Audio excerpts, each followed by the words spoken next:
Hi all, ಈ ವಿಡಿಯೋದಲ್ಲಿ ಮೊಂಟಾಸ್ L ಟ್ಯಾಬ್ಲೆಟ್ನ ಬಗ್ಗೆ ಇನ್ಫಾರ್ಮೇಷನ್ ಕೊಡ್ತಾ ಇದ್ದೀನಿ. ಈ ಟ್ಯಾಬ್ಲೆಟ್ನ ಏಕೆ ಯೂಸ್ ಮಾಡ್ತಾರಂದರೆ ಟ್ರೀಟ್ಮೆಂಟ್ ಆಫ್ ಅಲರ್ಜಿಕ್ ಸಿಂಪ್ಟಮ್ಸ್. ನಿಮ್ಮ ದೇಹದಲ್ಲಿ ಬಂದಿರುವಂಥ ಅಲರ್ಜಿಯ ರೋಗಲಕ್ಷಣಗಳನ್ನು ಕಡಿಮೆ ಮಾಡಲು ಈ ಟ್ಯಾಬ್ಲೆಟ್ನ ಬಳಸುತ್ತಾರೆ. Runny nose, sneezing, itching, swelling, watery eyes ಅಂದರೆ ಮೂಗು ಸೋರುವುದು, ಮೂಗು ಕಟ್ಟಿಕೊಳ್ಳುವುದು, ಸೀನುವಿಕೆ, ತುರಿಕೆ, ಊತ, ಕಣ್ಣಿನಲ್ಲಿ ನೀರು ತುಂಬಿಕೊಳ್ಳುವುದು, ಉಸಿರು ಕಟ್ಟುವಿಕೆ ಇಂತಹ ರೋಗಲಕ್ಷಣಗಳನ್ನು ಕಡಿಮೆ ಮಾಡಲು ಈ ಟ್ಯಾಬ್ಲೆಟ್ನ ಬಳಸುತ್ತಾರೆ. ಮತ್ತು ಈ ಟ್ಯಾಬ್ಲೆಟ್ನ ಅಲರ್ಜಿಕ್ ಸ್ಕಿನ್ ಕಂಡೀಷನ್ಸ್ಗೂ ಕೂಡ ಬಳಸುತ್ತಾರೆ.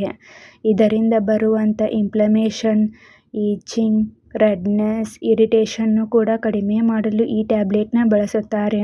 ಈ ಟ್ಯಾಬ್ಲೆಟ್ ಹೇಗೆ ವರ್ಕ್ ಮಾಡುತ್ತೆ ಅಂದರೆ ಇದರಲ್ಲಿ ಲಿವೋಸಿಟ್ರಜಿನ್ ಮತ್ತು ಮಾಂಟೆಲಿಕಾಸ್ಟ್ ಎಂಬ ಮೆಡಿಸಿನ್ಸ್ ಇವೆ. ಲಿವೋಸಿಟ್ರಜಿನ್ ಇದು ಒಂದು ಆ್ಯಂಟಿ ಅಲರ್ಜಿಕ್ ಮೆಡಿಸಿನ್. ಇದು ನಿಮ್ಮ ದೇಹದಲ್ಲಿ ಅಲರ್ಜಿಗೆ ಕಾರಣವಾಗಿರುವಂಥ ಕೆಮಿಕಲ್ ಮೆಸೆಂಜರ್ಸ್ನ ಬ್ಲಾಕ್ ಮಾಡುತ್ತದೆ. ಮಾಂಟೆಲಿಕಾಸ್ಟ್ ಇದು ಒಂದು ಲಿಕೋಟ್ರಿನ್ ಆ್ಯಂಟಾಗೊನಿಸ್ಟ್.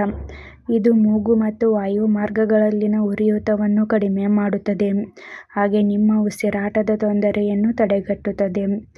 ಈ ಟ್ಯಾಬ್ಲೆಟ್ನ ಹೇಗೆ ಯೂಸ್ ಮಾಡಬೇಕಂದ್ರೆ ನಿಮ್ಮ ವಯಸ್ಸಿಗೆ ಅನುಗುಣವಾಗಿ ಡೋಸ್ ಮತ್ತು ಡ್ಯೂರೇಷನ್ನ ನಿಮಗೆ ನಿಮ್ಮ ಡಾಕ್ಟರ್ಸ್ ಅಡ್ವೈಸ್ ಮಾಡುತ್ತಾರೆ. ನಿಮಗೆ ನಿಮ್ಮ ಡಾಕ್ಟರ್ಸ್ ಅಡ್ವೈಸ್ ಮಾಡಿದ ಹಾಗೆ ಈ ಟ್ಯಾಬ್ಲೆಟ್ನ ಯೂಸ್ ಮಾಡಿ. ಮತ್ತು ಈ ಟ್ಯಾಬ್ಲೆಟ್ನ ಡೈಲಿ 2 ಟೈಮ್ಸ್ ಮಾರ್ನಿಂಗ್ ಮತ್ತು ನೈಟ್ ತೆಗೆದುಕೊಳ್ಳಿ. ಇಲ್ಲಾಂದರೆ ಡಾಕ್ಟರ್ಸ್ ಹೇಗೆ ಅಡ್ವೈಸ್ ಮಾಡಿರುತ್ತಾರೋ ಹಾಗೆ ಈ ಟ್ಯಾಬ್ಲೆಟ್ನ ತೆಗೆದುಕೊಳ್ಳಿ. ಟ್ಯಾಬ್ಲೆಟ್ನ ಸೈಡ್ ಎಫೆಕ್ಟ್ಸ್. ಈ ಟ್ಯಾಬ್ಲೆಟ್ನಿಂದ ಯಾವುದೇ ಸೈಡ್ ಎಫೆಕ್ಟ್ಸ್ ಕಾಣಿಸಿಕೊಳ್ಳುವುದಿಲ್ಲ. ಒಂದು ವೇಳೆ ವಾಕರಿಕೆ, ಅತಿಸಾರ, ಆಯಾಸ, ತಲೆನೋವು, ವಾಂತಿ, ನಿದ್ರಾಹೀನತೆ, ಜ್ವರ, ಗಂಟಲು ನೋವು ಹೀಗೆ ಮೈನರ್ ಸೈಡ್ ಎಫೆಕ್ಟ್ಸ್ ಆಗುತ್ತದೆ. ಈ ಟ್ಯಾಬ್ಲೆಟ್ ನಿಮ್ಮ ಬಾಡಿಗೆ ಅಡ್ಜಸ್ಟ್ ಆದ ಮೇಲೆ ಈ ಸೈಡ್ ಎಫೆಕ್ಟ್ಸ್ ಎಲ್ಲ ಡಿಸಫಿಯರ್ ಆಗುತ್ತದೆ. ಒಂದು ವೇಳೆ ಹೀಗೆ ಲಾಂಗ್ ಟರ್ಮ್ ಆಗಿ ಕಾಣಿಸ್ಕೊಳ್ತಾ ಇದ್ದರೆ ಕೂಡಲೇ ಡಾಕ್ಟರ್ಸ್ನ ಕನ್ಸಲ್ಟ್ ಮಾಡಿ. ಈ ಟ್ಯಾಬ್ಲೆಟ್ನ ಸೇಫ್ಟಿ ಅಡ್ವೈಸ್. ಈ ಟ್ಯಾಬ್ಲೆಟ್ನಲ್ಲಿರುವಂಥ ಮೆಡಿಸಿನ್ಸ್ದಿಂದ ನಿಮಗೆ ಅಲರ್ಜಿ ರಿಯಾಕ್ಷನ್ಸ್ ಆಗ್ತಾ ಇದ್ದರೆ ಈ ಟ್ಯಾಬ್ಲೆಟ್ನ ಬಳಸಬಾರದು. ಮತ್ತು ಈ ಟ್ಯಾಬ್ಲೆಟ್ನ ತೆಗೆದುಕೊಳ್ಳುವಂಥವರು ಆಲ್ಕೋಹಾಲ್ ಮತ್ತು ಸ್ಮೋಕಿಂಗ್ನ ಅವಾಯ್ಡ್ ಮಾಡಿ. ಮತ್ತು ಈ ಟ್ಯಾಬ್ಲೆಟ್ನ ಆದಷ್ಟು ಅಪ್ಸೆಟ್ ಸ್ಟಮಕ್ದಿಂದ ತೆಗೆದುಕೊಳ್ಳುವುದನ್ನು ಅವಾಯ್ಡ್ ಮಾಡಿ. ಚಿಕ್ಕ ಮಕ್ಕಳಿಗೆ ಯೂಸ್ ಮಾಡುವ ಮೊದಲು ಡಾಕ್ಟರ್ಸ್ನ ಕನ್ಸಲ್ಟ್ ಮಾಡಿ ಯೂಸ್ ಮಾಡಿ. ನೀವೇ ಸೆಲ್ಫ್ ಮೆಡಿಕೇಷನ್ ಆಗಿ ಹಾಗೂ ಲಾಂಗ್ ಟರ್ಮ್ ಆಗಿ ಈ ಟ್ಯಾಬ್ಲೆಟ್ನ ಬಳಸಬಾರದು. ಮತ್ತು ಕಿಡ್ನಿ, ಲಿವರ್, ಪ್ರೆಗ್ನೆನ್ಸಿ ಪ್ಲಾನಿಂಗ್ ಮತ್ತು ಬ್ರೇಸ್ಟ್ ಫೀಡಿಂಗ್ ವುಮೆನ್ಸ್ಗೆ ಡಾಕ್ಟರ್ಸ್ ಅಡ್ವೈಸ್ ಮಾಡಿದರೆ ಮಾತ್ರ ಯೂಸ್ ಮಾಡಿ.